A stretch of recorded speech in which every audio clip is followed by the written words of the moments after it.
မင်္ဂလာပါရှင်ဒီနေ့ကျမရဲ့ကျမ်းမာရေး channel လေးကနေနေ့စဉ်ကျမ်းမာပျော်ရွှင်တဲ့ဘဝတစ်ခုကိုပိုင်ဆိုင်ဖို့အတွက်ငွေကုန်ကြေးကြလည်းမရှိအိမ်မာတင်အလွယ်တကူပြုလုပ်နိုင်တဲ့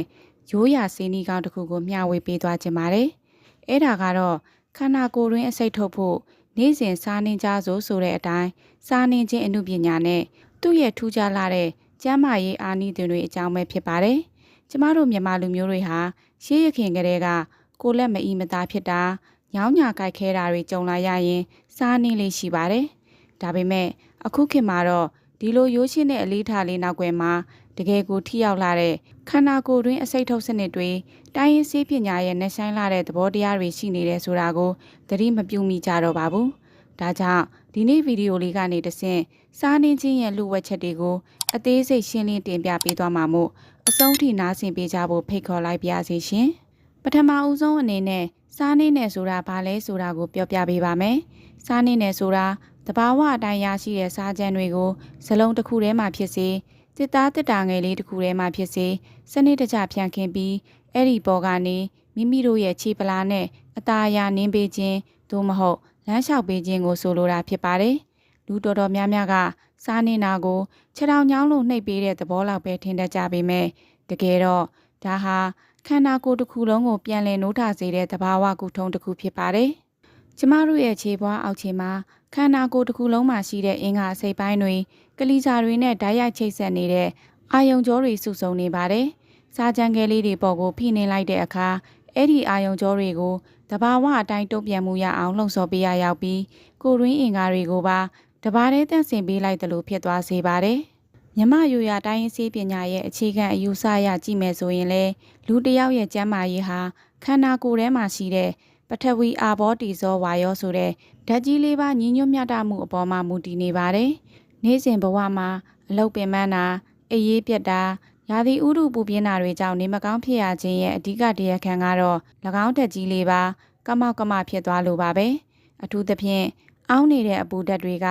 ခန္ဓာကိုယ်ရဲ့အထက်ပိုင်းဖြစ်တဲ့ဦးခေါင်းမျက်စိနဲ့ရင်ဘတ်တွေစီဆန်တက်ပြီးအေးဓာတ်တွေကအောက်ပိုင်းခြေဘဝမှာလာပြီးစုနေတတ်ပါတယ်။ဒါကိုတိုင်းရင်းဆေးပညာမှာအထက်ဘူးအောက်အေးဖြစ်တယ်လို့ခေါ်ဆိုပြီးအဲ့ဒီလိုဖြစ်လာတဲ့အခါနေလို့မကောင်းတော့ပဲခေါင်းအုံတာဇက်ကြောတက်တာနဲ့မျက်စိပူဆက်ပြီးဆက်ဖြင်းဖြစ်တာမျိုးတွေကိုခံစားရတတ်ပါတယ်။ဒီလိုအခြေအနေမျိုးမှာစားဟိုနင်းပေးခြင်းအပြင်အမခန့်အကျိုးကျေးဇူးတွေကိုချက်ချင်းရရှိစေနိုင်ပါတယ်။စားဟာခန္ဓာကိုယ်ရင်းကအပူဓာတ်တွေကိုအလွန်ကောင်းမွန်စွာဆုပ်ယူထိန်းသိမ်းနိုင်တဲ့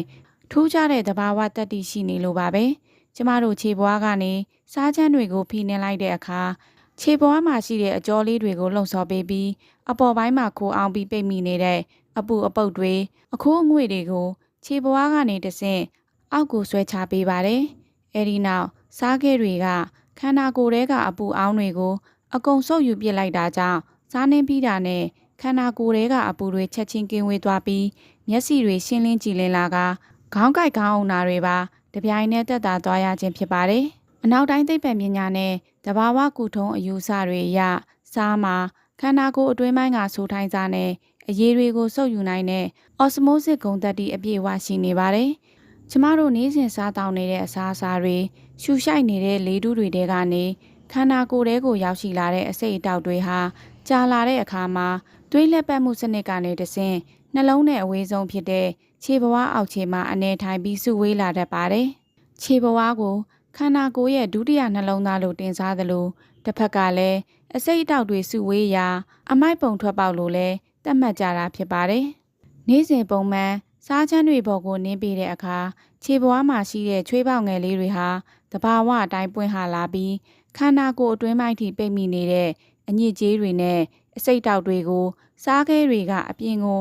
ဆွဲထုတ်ဆုပ်ယူပစ်လိုက်ပါတယ်။စားနှင်းပြီးတဲ့အခါမှာစားခဲလေးတွေဟာပုံမှန်ထက်အယောင်နောက်သွားတာဆိုစစ်စီဖြစ်သွားတာဒါမှမဟုတ်အရေးပြောခြင်းသလိုဖြစ်သွားတာတွေကိုတင်ကိုယ်တိုင်လက်တွေ့မြင်ရပါလိမ့်မယ်။ဒါဟာတခြားကြောင့်မဟုတ်ပါဘူး။သင်ခန္ဓာကိုယ်ထဲကအဆိပ်တောက်တွေနဲ့အညစ်အကြေးတွေခြေဘဝကနေတဆင့်အပြင်ကိုစိမ့်ထွက်လာပြီးစားကဆုပ်ယူလိုက်တာပဲဖြစ်ပါတယ်။ယနေ့ခေတ်မှာဈေးကြီးပေးဝယ်နေရတဲ့အနောက်တိုင်းက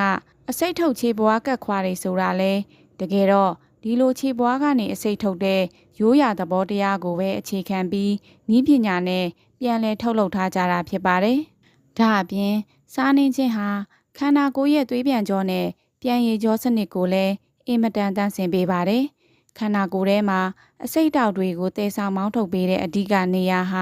ာပြန်ရည်ကြောစနစ်ဖြစ်ပါတယ်။စားခဲတွေကိုဖိနှင်းပြီးခြေပွားကိုလှုံ့ဆော်ပေးလိုက်တဲ့အခါခြေပွားအောက်ခြေမှာသွေးလည်ပတ်မှုနဲ့ပြန်ရည်ကြောလည်ပတ်မှုတွေဟာရုတ်တရက်မြန်ဆန်ပြီးအားကောင်းလာပါတယ်။ဒီလိုစနစ်တကျလည်ပတ်မှုအားကောင်းလာတဲ့အတွက်ကြောင့်ဆဲရီကြားမှာပိတ်မိနေတဲ့အစိတ်တောက်တွေကိုသွေးကြောတွေကနေတဆင့်သယ်ဆောင်သွားပြီးစီဝမ်းချွေးတွေအဖြစ်ခန္ဓာကိုယ်အပြင်ဘက်ကိုအမြန်ဆုံးဆွတ်ထုတ်ပြနိုင်အောင်တွန်းပို့ကူညီပေးလိုက်တာဖြစ်ပါတယ်။နေ့စဉ်ဘဝမှာအထိုင်များလိုပဲဖြစ်ဖြစ်ကိုယ်လက်လှုပ်ရှားမှုနဲ့လိုပဲဖြစ်ဖြစ်ခံစားရတတ်တဲ့အကြောချင်ကြိုက်ခဲခြင်းညောင်းညာခြင်းနဲ့တောင့်တင်းခြင်းတွေဟာခန္ဓာကိုယ်ထဲမှာဝါရောဓာတ်ပိတ်ဆို့ခြင်းကြောင့်ဖြစ်ရတာပါ။စားနှင်းပေးခြင်းအပြင်ခန္ဓာကိုယ်ထဲမှာလဲပတ်မှုရပ်ဆိုင်းပြီးချုပ်နေတဲ့ဝါရောဓာတ်တွေကိုပွင့်စေပြီးအောက်ကိုတက်ဆင်းသွားအောင်တွန်းပို့ပေးနိုင်စွမ်းရှိပါတယ်။ဒါကြောင့်စားနှင်းပြီးတဲ့အခါမှာကြွက်သားတွေတောင့်တင်းတာပြေလျော့သွားရုံနဲ့မကပဲလေကောင်းကောင်းလဲတာလေကျင်တက်တာမျိုးတွေဖြစ်ပြီးဗိုက်ကဲတာဗိုက်ပွားတာတွေပါတပါးတည်းတက်တာသွားတတ်ပါတယ်။တနည်းအားဖြင့်ကိုရင်းအင်္ဂါတွေမှာအောင်းနေတဲ့ဝါရောဓာတ်အစိတ်တောက်တွေကိုအောက်ကနေစွန့်ထုတ်ပေးလိုက်တဲ့သဘောပါပဲ။တိုင်းရင်းစိတ်ပညာအယူအဆအရစားနှင်းခြင်းဟာခြေပွားအောက်ခြေမှာရှိတဲ့အကြောစုံတွေကိုလှုံ့ဆော်ပေးတာကြောင့်ကြောက်ကက်အတွင်းအပူခိုးခြင်းအပူအောင်းခြင်းတို့ကိုအထိရောက်ဆုံးကာကွယ်ပေးနိုင်ပါတယ်။နေ့စဉ်နေထိုင်စားသောက်မှုပုံစံကြောင့်ပဲဖြစ်ဖြစ်ရေဓာတ်မလုံလောက်မှုကြောင့်ပဲဖြစ်ဖြစ်ကြောက်ကက်မှာအပူဓာတ်တွေစုလာမိတဲ့အခါစီးအောင်တာစီးပူတာစီးကြံတာနဲ့စီးလန်းချောင်းပိုးဝင်တာမျိုးတွေဖြစ်ပွားတတ်ပါတယ်။အဲဒီလိုအချိန်မျိုးမှာစားနှင်းပေးခြင်းအပြင်ခန္ဓာကိုယ်အောက်ပိုင်းမှာပိတ်မိနေတဲ့အပူအခိုးငွေတွေကိုစားကအောက်ကိုဆွဲချဆုပ်ယူပေးလိုက်တဲ့အတွက်စီးလန်းချောင်းကိုရှင်းလင်းစေပြီးစီးသွားရတာကိုအလွန်ကောင်းမွန်ချော်မွေ့စေပါတယ်။ဒါအပြင်စားနှင်းခြင်းဟာ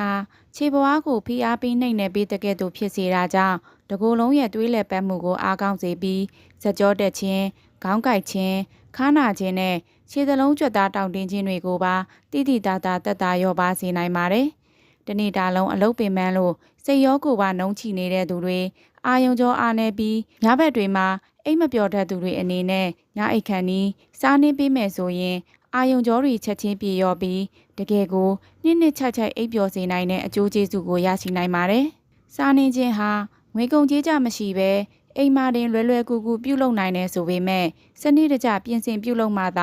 ခန္ဓာကိုယ်တွင်းကအစိတ်တောက်တွေကိုထိရောက်စွာဖယ်ရှားပေးနိုင်မှာဖြစ်ပါတယ်။ပထမဦးစွာပြင်ဆင်ခြင်းအနေနဲ့တဘာဝစားကြမ်းအနည်းဆုံးတစ်ပိဿာခန့်ကိုအသုံးပြုရပါမယ်။အဲဒီစားကြမ်းတွေကိုအရွယ်တော်စလုံးအပြားတစ်ခု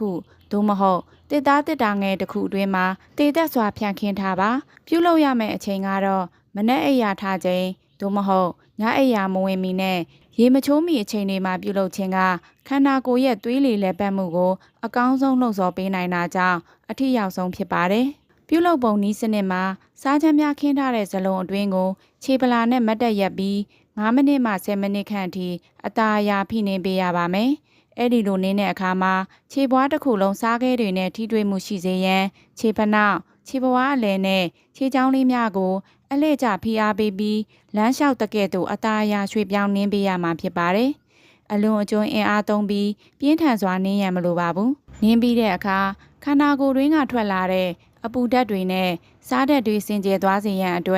်ခြေထောက်ကိုရေနဲ့တေချစွာစေးကြောတန့်စင်ပေးရပါမယ်။အသုံးပြုပြီးသားစားများကိုလည်းနောက်တစ်ချိန်ပြန်လည်အသုံးပြုနိုင်ရန်အတွက်လေလုံအောင်သို့မဟုတ်အစိုးပြန်ခြင်းမရှိစေရန်ဖုံးအုပ်သိမ်းစီထားရပါမယ်။မိမိခန္ဓာကိုယ်ထဲကအစိတ်အတောက်တွေကင်းစင်စေဖို့အတွက်တစ်နေ့ကို9မိနစ်ကနေ10မိနစ်လောက်ပဲအချိန်ပေးပြီးဒီနီးလန်းလေးကိုနေ့စဉ်ပုံမှန်ပြုလုပ်ပေးသွားရုံပဲဖြစ်ပါတယ်။စားနေခြင်းဟာခန္ဓာကိုယ်တွင်းအစိတ်ထုတ်ဖို့အတွက်ဘေးကင်းစိတ်ချရတဲ့သဘာဝကုထုံးဖြစ်တဲ့ဆိုပေမဲ့လူတိုင်းနဲ့တော့တဲ့ခြင်းမှတဲတာမို့မိမိကျန်းမာရေးအခြေအနေပေါ်မူတည်ပြီးအထူးသတိထားဖို့လိုအပ်ပါတယ်။အထူးသဖြင့်စီးချိုယောဂအခန်းရှိသူများအနေနဲ့စားနေခြင်းကိုလုံးဝရှောင်ကျဉ်ရပါမယ်။စီးချိုယောဂရှိသူများဟာခြေပွားမှာရှိတဲ့အာယုံကြောလေးတွေထုံကျင်နေတတ်တာကြောင့်စားခဲလေးတွေရဲ့အထီးတွေကိုကောင်းကောင်းမခံစားနိုင်ကြပါဘူး။ဒါကြောင့် မိမိကိုယ်တိုင်မသိလိုက်ပဲစားခဲလေးတွေရဲ့အချွန်တက်တွေနဲ့ချစ်မိပြီးအနာတရဖြစ်သွားတာမျိုးတွေကြုံတွေ့ရတတ်ပါတယ်။စီးကြိုသမားတွေမှာခြေထောက်အနာဖြစ်ရင်ပြန်ကျက်ဖို့အင်မတန်ခက်ခဲပြီးနောက်ဆက်တွဲခြေထောက်ဖြတ်ရတဲ့အထိအန္တရာယ်ကြီးမာတာကြောင့်စားမနှင်းသင့်ပါဘူး။ဒါအပြင်သွေးတိုးယောဂအပြင်းထန်ခံစားနေရသူတွေခြေဘဝမှာအရေးပြားယောဂရှိသူတွေနဲ့ထိခိုက်ဒဏ်ရာပေါက်ပြဲမှုရှိနေသူတွေအနေနဲ့လည်းစားကြောင့်အနာရင်းတာပိုးဝင်တာနဲ့သွေးပေါင်ချိန်ရုတ်တရက်တက်လာတာမျိုးတွေဖြစ်နိုင်လို့အထူးရှောင်ကျဉ်ရပါမယ်။အချုပ်အားဖြင့်ဆိုရရင်စားနှင်းခြင်းဟာရှေးလူကြီးတွေလက်ထက်ကလေးကလက်တွေ့အသုံးချခဲ့တဲ့တန်ဖိုးရှိလာတဲ့ရိုးရာနီလန်းကောင်းတစ်ခုဖြစ်ပြီးနေ့စဉ်စနစ်တကျပုံမှန်ပြုလုပ်ပေးခြင်းဖြင့်ခန္ဓာကိုယ်တွင်းအဆိပ်တောက်တွေကိုဖယ်ရှားပေးကကိုယ်လက်ပေါ်ပါလန်းဆန်းမှုကိုပေးစွမ်းနိုင်မှာဖြစ်ပါတယ်။စားနှင်းခြင်းဟာအားဖြည့်ကူထုံတစ်ခုသာဖြစ်လို့ပြင်းထန်တဲ့ယောဂဝေဒနာတွေခံစားနေရပါကကျွမ်းကျင်တဲ့ဆရာဝန်များနဲ့သာစနစ်တကျပြသတိုင်ပင်သင့်ပါတယ်။အခုပြောပြသွားတဲ့နီလန်းလေးတွေကိုစနစ်တကျလိုက်နာပြီးမိမိတို့အိမ်မာတွေငွေကုန်ကြေးကြမရှိဘဲခန္ဓာကိုယ်ထဲကအဆိပ်တောက်တွေကိုနေ့စဉ်နှင်ထုတ်နိုင်ကြပါစေကြောင်းစုမုံကောင်းတောင်းရင်နဲ့ခန္ဓာကိုယ်တွင်းအဆိပ်ထုတ်ဖို့နေ့စဉ်စားနှင်းကြဆိုတဲ့မျှဝေမှုလေးကိုဒီမာရင်ရန်နာခွင့်ပြုပါရှင်အားလုံးပဲဘေးဥပတ်အန္တရာယ်တွေကင်းဝေးပြီးကိုရောစိတ်ပါကျန်းမာရှင်လန်းကြပါစေ။